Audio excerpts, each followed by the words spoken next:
जय हिंद मेरे प्यारे साथियों। दोस्तों, इस बार यूपी पुलिस 60,244 में न जाने कितने स्टूडेंट ऐसे हैं जिनका पेपर सही नहीं गया है। ठीक है, अब वो लोग बहुत सारी कंफ्यूजन में हैं कि क्या कम नंबर है हमारे तो सिलेक्शन होता है कि नहीं होता है। दोस्तों, सिलेक्शन दो चीज़ों पे डिपेंड करता है।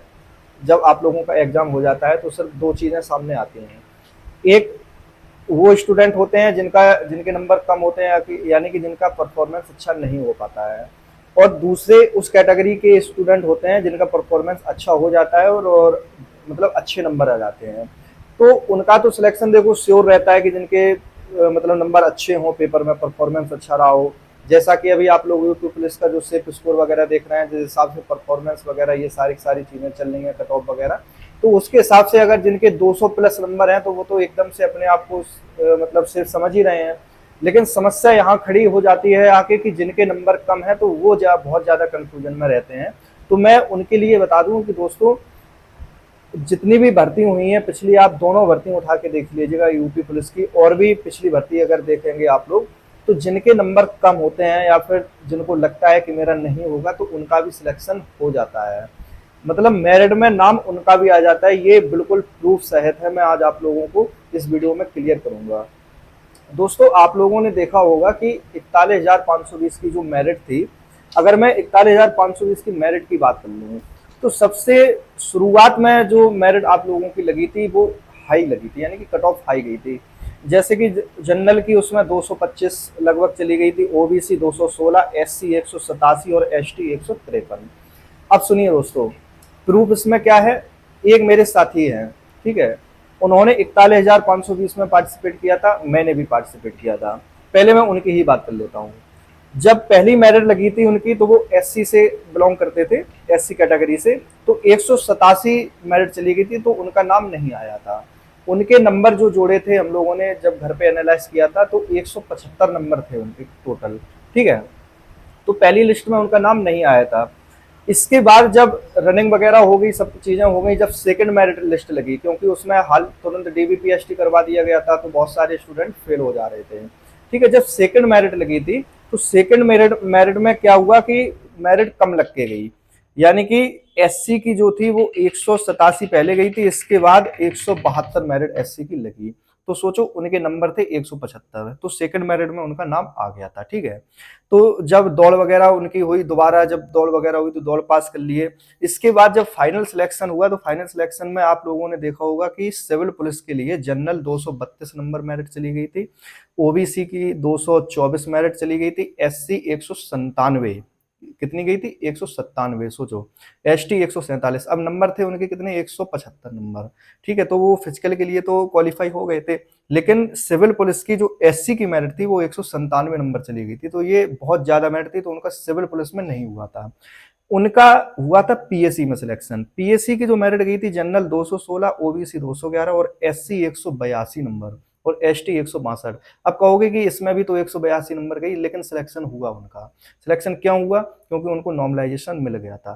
अब सोचो, 175 नंबर थे, 175 के बाद 182 नंबर जब फाइनल कट ऑफ गई पीएससी की तो उनका सिलेक्शन हुआ। तो कितना नंबर यानी कि बढ़ के मिला उनको, 75 और 782, यानी कि मिनिमम अगर देखा जाए तो 7 नंबर का नॉर्मलाइजेशन उनको मिल चुका था, तभी वो फाइनल कट ऑफ में आ गए। अब उसके आगे कितना था, ये उनकी फाइनल जब मेरिट आई थी तब उसमें पता चला था, नॉर्मलाइजेशन स्कोर और रा मार्क के लिए। तो ये एक बिल्कुल उदाहरण है, ये बिल्कुल हकीकत बात है। ये मेरे साथ की हैं और आज उत्तर प्रदेश पुलिस में वो अपना सेवा दे रहे हैं, क्योंकि अभी पीएससी में मांग, वो सिविल पुलिस में मांग आई थी, सॉरी सिविल पुलिस में नहीं, ये जो क्या बोलते हैं, जो पुलिस लाइन में मांग आती है, जो एपी की मांग जो होती है, तो जो 2019 बैच के जो लोग थे पीएससी वाले, तो उनके लिए मांग आई थी, तो वो लोग उसमें फॉर्म अपना मतलब भर के सिविल उसमें एपी में क्लोज हो गए थे। ठीक है, तो आज वो अपना ड्यूटी कर रहे हैं।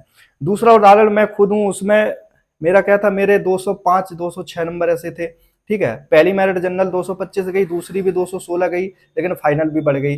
मुझे उसमें नॉर्मलाइजेशन नहीं मिल पाया था, सही से नहीं, मैं सेकंड मेरिट में तो आ ही जाता। अगर 216 200 जैसे 205 नंबर थे मेरे, तो 216 तक अगर मुझे 10 नंबर का भी मिल जाता तो मैं उसमें आ जाता। दूसरी बार बात करते हैं 49,568 की दोस्तों। आप लोगों ने देखा 49,568 में जनरल की मेरिट जो फिजिकल के लिए था वो 185 नंबर थी, ठीक है। तो उसमें मैं अपना उदाहरण दे दूं अगर, तो मेरे 202 नंबर थे उसमें, तो फिजिकल के लिए मैं क्वालिफाई हो गया था। लेकिन जब फाइनल मेरिट गई थी तो उसमें 193 नंबर, यानी कि 10 कितना बढ़ गई थी, 85 और 8, ठीक है, 8 नंबर एक्स्ट्रा फाइनल मेरिट लगी थी। तो तब कहीं ना कहीं मेरे उससे ज्यादा नंबर थे। नॉर्मलाइजेशन की अगर बात करूं तो सिर्फ मुझे 3 नंबर का नॉर्मलाइजेशन उसमें मिला था, ठीक है। 41,520 की जो वैकेंसी थी, कट ऑफ हाई जाने का कारण क्या था उसमें, कारण मेन यही था कि उसमें नॉर्मलाइजेशन जो था बहुत अच्छा मिला था नॉर्मलाइजेशन, ठीक है, 30-30, 40-40 नंबर का नॉर्मलाइजेशन मिल गया था। इसके बाद अगर मैं उसकी बात कर लूँ अपनी भर्ती की 49,568 की, तो उसमें नॉर्मलाइजेशन कम मिला था, कट ऑफ कम जाने का एक कारण ये भी था, ठीक है। दूसरा कारण बैक टू बैक वैकेंसी थी। अब इसमें एक मेरे जानने वाली थी फीमेल, ठीक है।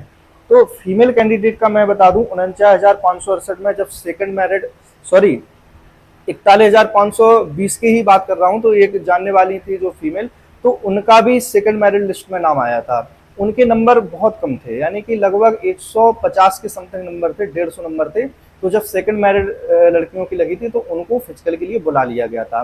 तो आप लोग इस चीज से थोड़ा अंदाजा लगाइएगा कि सिलेक्शन उनका तो श्योर होता है जिनका कट ऑफ से ऊपर नंबर होते हैं, ठीक है। नॉर्मलाइजेशन तो सबको मिलता है, लेकिन सिलेक्शन उनका भी होता है जिनका कट ऑफ वगैरह से नीचे नंबर होते हैं, ठीक है। जिनके कम नंबर भी होते हैं तो उनको भी अच्छा नॉर्मलाइजेशन मिल जाता है। नॉर्मलाइजेशन में बहुत सारी चीजें देखी जाती हैं, इसको जो आपकी शिफ्ट वगैरह होती है उसके हिसाब से कठिन, और जो सरल शिफ्ट होती है उसके हिसाब से थोड़ा ऊपर नीचे हो जाता है नॉर्मलाइजेशन, ठीक है।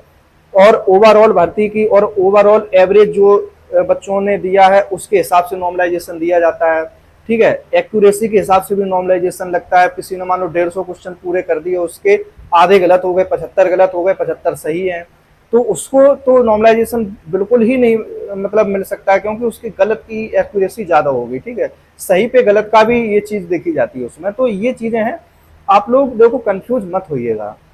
जिनके नंबर कम भी हैं उनका भी सिलेक्शन होता है, ये बिल्कुल प्रूफ है आपके सामने। मैं ऐसे बहुत सारे लोगों को जानता हूं कि जिनके नंबर कम भी थे लेकिन फिजिकल में और फाइनल कट ऑफ में वो आ गए हैं, ठीक है। तो ये चीज आप लोग बिल्कुल अपने मन से निकाल दीजिएगा और उसको साइड में रख के एक चीज पे जरूर फोकस करिएगा। मैं हमेशा कहता हूँ आप लोगों से कि वो है आप लोगों की दौड़, ठीक है।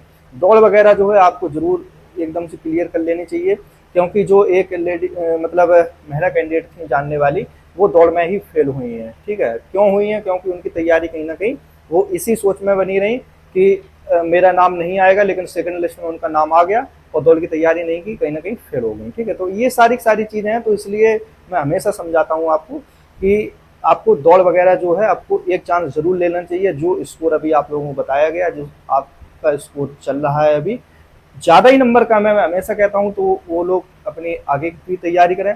और जो उसमें लग रहा है कि हम आ सकते हैं फर्स्ट लिस्ट में भी, या सेकंड लिस्ट अगर लगी तब भी आ सकते हैं, तो आप लोग एक बार चांस देखो जरूर ले लीजिएगा। बाकी तैयारी तो सबकी ही करनी है, बहुत सारी वैकेंसी भी आ रही हैं, बहुत सारे आप लोगों के फॉर्म भी अप्लाई हुए होंगे पिछली, जैसे टीजीटी पीजीटी का है या आरपीएफ है, एएलपी वगैरह है, इनकी भी तैयारी आप लोग करते रहिए। कहीं ना कहीं सिलेक्शन देखो हो जाएगा आपका, अगर आप लोग सीरियस हैं किसी चीज को लेकर, ठीक है। ठीक है दोस्तों, मिलते हैं अगली वीडियो में। बाकी जो भी अपडेट रहेगी मेरी वीडियो के माध्यम से आपको पॉजिटिव पॉजिटिव चीजें ही मिलेंगी, ठीक है। बाकी वीडियो को लाइक करिएगा, शेयर करिएगा, कमेंट में आप लोग जरूर बताइएगा। जय हिंद।